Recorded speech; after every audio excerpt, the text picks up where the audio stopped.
terima kasih pemirsa, masih bersama kami di Belajar Islam. Kita akan melanjutkan pembahasan tentang Ramadan.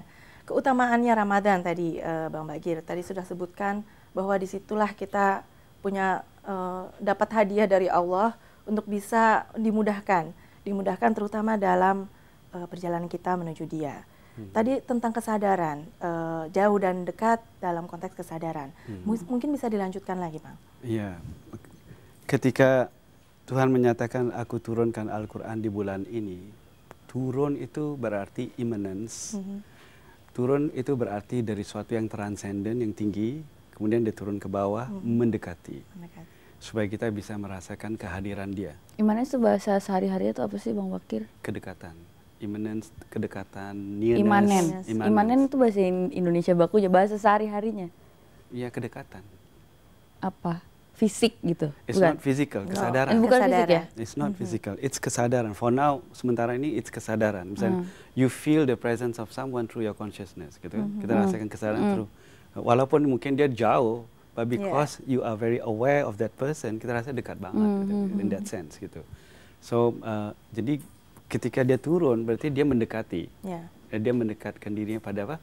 Pada kita. He's coming to us, gitu kan? Walaupun melalui Al-Quran, because Al-Quran, nanti we'll talk about nanti Al-Quran itu apa. Kan Al-Quran kan adalah sementara ini perbicaraan Dia, kan? Kalamullah gitu. Jadi melalui perbicaraan, speech of God. Yes. So melalui perbicaraan Dia mendekatkan dirinya kepada kita. So kemudian dari sisi kita pula, respon kita terhadap Dia itu gimana? What do we do? Dengan kedatangan Tuhan, apa yang harus kita lakukan? Oke, itu nanti kita akan bicara tentang respon kita di dalam bulan Ramadan itu dalam bentuk puasa. Tapi bukan sekadar tidak makan dan tidak minum. It is something more than that. Seperti What should it be? Tidak puasa dan tidak minum, meaning emptying yourself. Kita mengosongkan diri kita. Pengosongan diri. Ini agak-agak dalam ya. Iya. Memang dia pahamnya apa pengosongan diri itu maksudnya? Pengosongan diri sampai ini aku tahu. Aku kan dulu Katolik ya. For your information, I was not born as a Muslim. Saya seorang mualaf dan dalam agama Kristen Katolik kita juga ada yang namanya pengosongan diri. Jadi kita menihilkan ego kita. Saya diajarin di gereja itu di bulan kita juga ada puasa dulu, ya kan 40 hari malah kita Pantekosta, sebelum Pantekosta, dan di mana dulu pantangan dulu kan. Jadi gimana kita menjauhkan diri dari hal-hal yang kita senangi untuk kita lebih meninggalkan ego kita gitu kan. Jadi pada saat kita melatih diri kita untuk nggak selalu mendapatkan apa yang kita mau, itu kita melatih diri kita untuk melatih mi gitu loh. Ego itu tuh jadi nomor 2 gitu. Jadi pada saat kita kosong, pada saat kita egonya agak-agak minor gitu, nggak terlalu diikutin, dan akan ada yang lebih kedengeran ceritanya di dalam badan kita ini, which is Tuhan gitu. Sekalian ini ya. Memang itu salah satu bentuk ekspresinya. You call that incarnation gitu kan. God incarnating dalam a human soul in that sense. Ya, seperti jiwa kita itu seperti ruang. There are two spaces, ada 2 ruang. Ada ruang yang eksternal, yaitu lingkungan. The world, alam ini. Ada ruang internal, yaitu jiwa kita. Kalau ruang internal ini penuh, Tuhan gak bisa masuk, gak bisa hadir. In a sense, if I use the word incarnation. Dan dia gak bisa hadir di situ. Dan so kita harus kosongkan diri kita. Which is dalam tasawuf kan dipanggil takhalli. Takhalli means simply mengosongkan. In order to be filled. Supaya kita akan diisikan atau dipenuhi, which is tahalli. Tahalli which is incarnated. Mengisikan, memenuhkan, dipenuhkan dengan kehadiran Tuhan. That is the purpose, itu tujuan kita berpuasa. Tapi Tuhan akan menghadirkan dirinya melalui Al-Quran atau wahyu. Let's use the word wahyu, kan? Lebih general dan universal. Tuhan akan menghadirkan dirinya melalui wahyu. Now, jadi kalau kita nggak baca Al-Quran pada saat kita udah kosong, kita nggak terisi. No, it's not reading the Al-Quran. Apa dong? Jadi gimana? Bukan membaca Al-Quran. Dalam hadis ada rubba talil Quran wal Quran yal'anuhu gitu. Banyak orang baca Al-Quran dan Quran melaknati mereka. Literally soalnya ya. Iya, membaca gitu. Di sini maksudnya mempersiapkan diri atau jiwa dengan mengosongkannya supaya Al-Quran bisa hadir. Dari sesuai dalam hadis yang lain menyatakan Al-Quran ma'dubatullah. Al-Quran adalah hidangannya Allah. God's banquet. Ketika kita diundang untuk datang makan ya, diundangan makan. Kita kan nggak bawa makanan sendiri. You don't bring makanan bawa ke kenduri gitu kan. Kan disiapkan. You come empty-handed. Just to be filled di situ supaya kita diisikan di situ. Sangat menarik gitu kan. Hadis menyatakan Quran itu the banquet of God. Kalau bahasa Indonesia apa? Hidangan. Hidangan pesta Allah gitu. Hidangan Tuhan. Jamuan. Yes. Kalau jamuan kan kita nggak datang bawa nggak bawa bakso sendiri ya kan. Bakso kita nggak bawa, kita kosong. Ini kayaknya kita mesti sebentar ikut jamuan dulu, karena pesan-pesan berikut mau lewat sebentar. Oke. Pemirsa jangan kemana-mana, tetap bersama kami di Belajar Islam.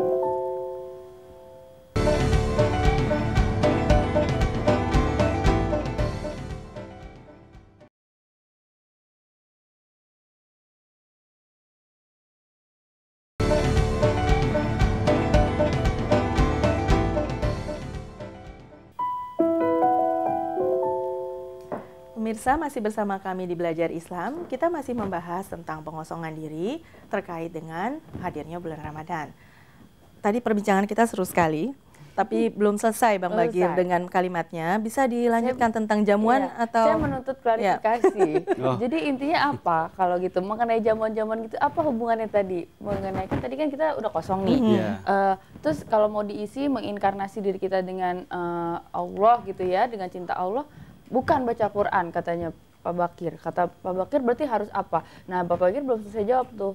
Ya bukan baca Quran seperti yang biasa difahami. Nah, tetapi biasanya the mind ya, pikiran manusia itu berpikir secara sequential kan, urutan.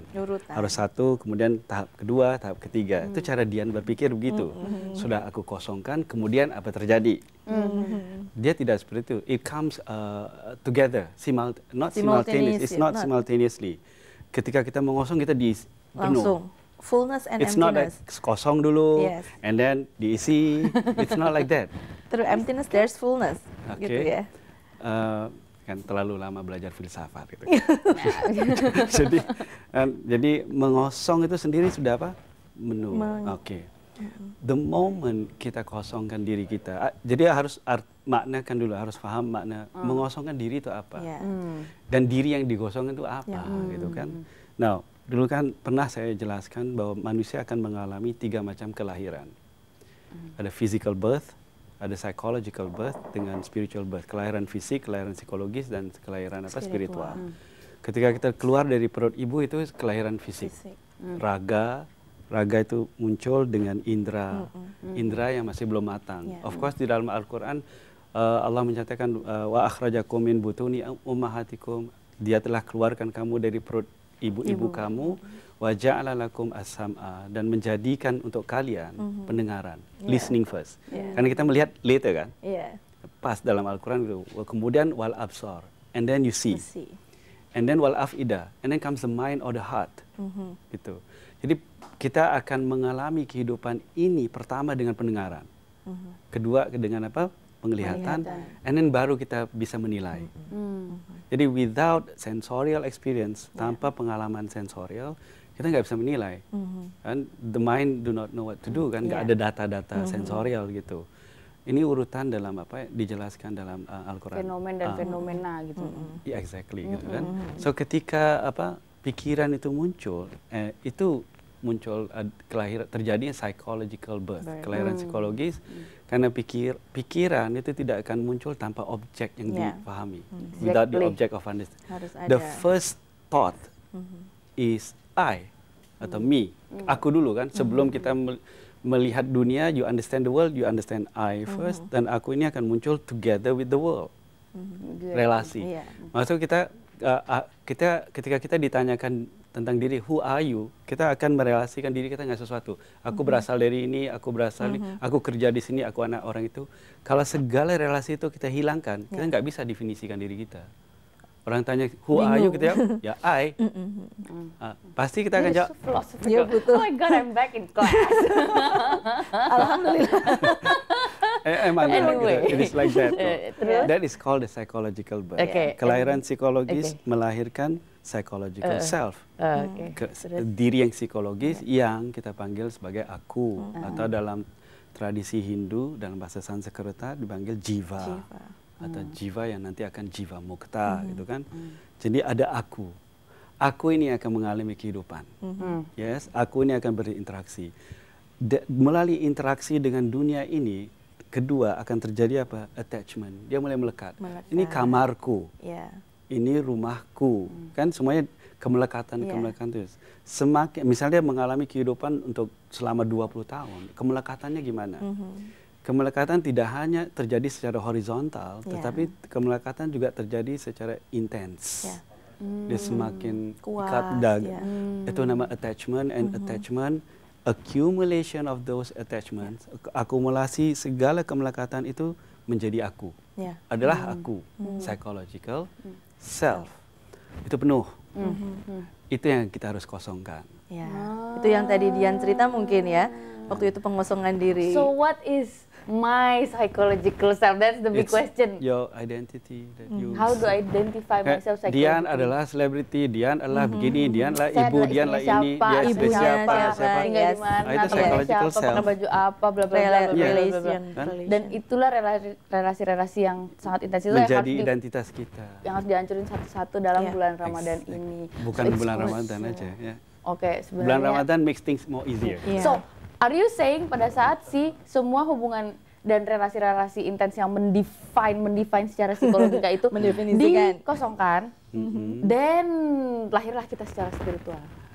Yes. Itu terjadi kelahiran spiritual. Yes, it is like that. Gitu. Ketika kita mulai sadar, ketika kita mulai sadar bahwa aku nih bukan ini aja. This is not me. There is something beyond this. Kesadaran itu walaupun masih belum matang, kan itu namanya spiritual birth. Karena dalam kelahiran spiritual kan kita masih bayi. Yang mengalami kehidupan di dunia ini adalah psychological self. Kita dewasa dan matang dalam kehidupan ini through the psychological self. Tapi secara spiritual nggak matang. Karena kita belum masuk dimensi, belum punya kesadaran spiritual. Jadi maka itu namanya apa? Kelahiran spiritual. Kelahiran spiritual itu untuk membesarkan atau mendewasakan my spiritual self, that soul. Terjadi pada saat harus kosong, and then comes the wahyu, revelation, will help you understand that. Wahyu, revelation. Dian, mungkin kita akan sebentar dulu lewat lagi. Karena kebetulan kita tuh akan membahas justru di sini ya tentang kemelekatan dan bagaimanapun tadi Dian juga sudah membahas tentang pengosongan diri. Tapi pemirsa, ini akan menjadi pembahasan seru. Cuma kita sebentar saja sejenak, karena akan ada pesan-pesan yang berikut ini. Jangan kemana-mana, tetap di Belajar Islam.